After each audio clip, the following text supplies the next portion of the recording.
Hallelujah, প্রভু স্তুতি হোক। ধন্যবাদ করি যিশু নামেতে সর্বশক্তিমান ঈশ্বর পিতা, তোমার মহানামে ধন্যবাদ করি পিতাগো। স্বর্গ পিতা সিংহাসন পৃথিবীর পাদবীর তোমার দাস হতে প্রার্থনা করছি পিতাগো। আজকের সুন্দর দিন দেখার জন্য অসংখ্য ধন্যবাদ করি, তোমার মহানামে প্রশংসা করি পিতা। পিতাগো সর্বদাই পিতাগো, আজকে যে পবিত্র বচন দ্বারা পিতাগো তুমি যে যে শিক্ষা দিয়েছো, অসংখ্য ধন্যবাদ করি পিতা। পিতা পুত্র পবিত্র আত্মার নাম দিয়েছেন, আমেন আমেন। তো খুবই সুন্দর যে আজকের বাক্য, যে আমরা অনেক সময় যে আশীর্বাদ কিভাবে পেতে পারি, আশীর্বাদ কিভাবে পেতে পারি। তো তেমনি বলতে কি আশীর্বাদের বাক্য আজকে আমরা পবিত্র বচন থেকে, বাইবেল থেকে আমি শেয়ার করব। তো পিতার ধন্যবাদ হোক।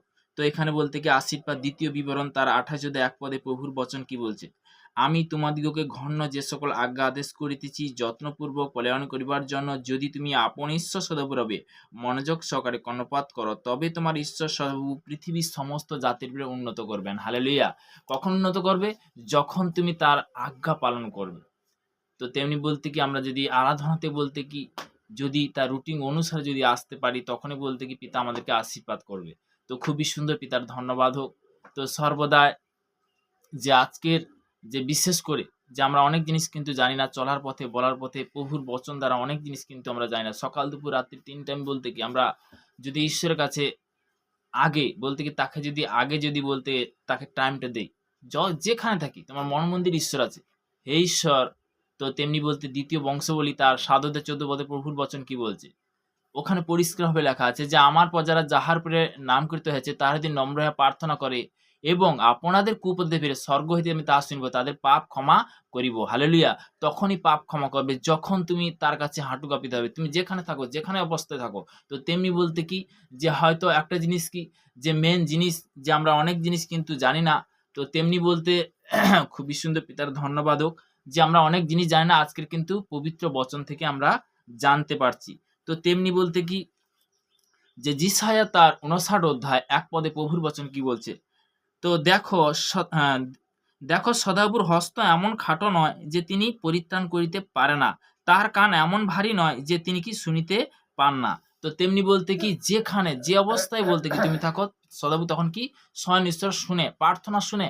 আমরা যখন বলতে কি যে কোনো অবস্থায় পড়ি, ঈশ্বরকে ডাকি, ঈশ্বরকে ডাকি না ডাকিনি। আজকের সত্যি কথা বলতে কি যে যারা বিশেষ করে যে আমি প্রার্থনাতে যাব, তো খুবই সুন্দর যে বিশেষ করে যে হয়তো বলতে কি যারা ডাক্তার, তারাও যখন মানে একটা জিনিস কি যখন চিকিৎসা করে, যখন ট্রিটমেন্ট করে, তারাও বলতে কি বলবে বলতো, তারাও স্বয়ং ঈশ্বরকে স্মরণ করে, করে না করেনি? হালেলুয়া। তো তেমনি বলতে কি যে সর্বদা ঈশ্বরকে যখন স্মরণ করে, সে যখন মেডিসিনটা দেয় তখনই কিন্তু সে পরিত্রাণ পায়। পায় না পায়নি? হালেলুয়া, প্রভু স্তুতি হোক। তো তেমনি বলতে কি যে আমরা যখন স্বয়ং ঈশ্বরকে যখন ডাকি বা স্বয়ং ঈশ্বরকে যখন আমরা আরাধনা করি, তখন জীবিত ঈশ্বরকে মানে যখন ডাকি, তখন বলতে কি আমাদের প্রার্থনা শুনে। হালেলুয়া। এখানে কি বলছে যে এখানে পরিষ্কার বলছে, দেখো সদাপ্রভুর হস্ত এমন খাটো নয় যে তিনি পরিত্রাণ করিতে পারে না, তাহার কান এমন ভারী নয় যে কি তিনি শুনিতে পান না। হালেলুয়া, প্রভু স্তুতি হোক। বিভিন্নভাবে কিন্তু যিশু বড় বড় মিরাকেল করেছে। তো সুস্থর বচনেও আমি যাব।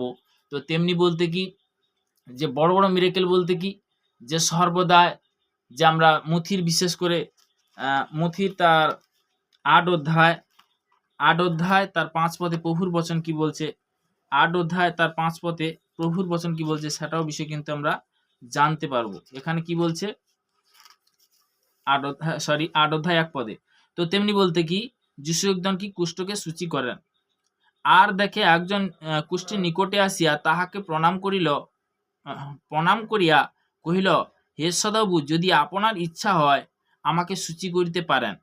তখন তিনি হাত বাড়াইয়া তাহাকে স্পর্শ করিলেন, কহিলেন, আমার ইচ্ছা, তুমি সূচিকৃত হও। তখন সে কুষ্ঠ হইতে সূচিকৃত হইল। সে কি রোগ থেকে মুক্ত হইল, সে কি সুন্দর হলো। সে একটা জিনিস কি কখন কখন হবে, যখন বলতে কি যারা ঈশ্বরের সন্তান, ঈশ্বরের সন্তানরা যারা অবশ্যই দেখছে, বা হয়তো যারা জানে না, তারা হয়তো বলতে কি যে পাপ থেকে মানে কি ঘোর কলি একটা জিনিস কি যে আমরা আজকের সত্যি কথা বলতে কি আমি শেয়ার কেন করছি, তোমরাও নিজে মুখে যখন অঙ্গীকার করবে, যখন পজিটিভ অঙ্গীকার করবে, তখনই বলতে কি তোমার জীবনে তুমি মিরাকেল দেখতে পাবে।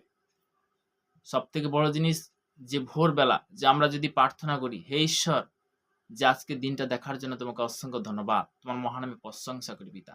কিন্তু আজকের দিনটা তুমি শুভ যাত্রা আমি যেখানে যাই, যেখানে অবস্থায় থাকি পিতা, তুমি স্বর্গদূত দিয়ে ঘেরা রাখো পিতা। এই আমার চাহা পিতাকে সর্বদাই যে চলার পথে, বলার পথে তুমি কন্ট্রোল করো, তুমি পথ দেখাও, তুমি সে রাস্তা দেখাও পিতা। পিতাকে সর্বদাই যে আজকের পিতাকে এই মুহূর্তে সেই প্রার্থনা দেওয়ার জন্য অসংখ্য ধন্যবাদ করি পিতা। পিতাকে সমস্ত বোঝ, সমস্ত ভার পিতা তোমার চরণে আমি সমর্পণ করলাম। Amen, amen, amen. হালেলুয়া। প্রভু স্তুতি হোক। তো তেমনি যখন ঈশ্বরের কাছে প্রার্থনা করি তখন ঈশ্বরকে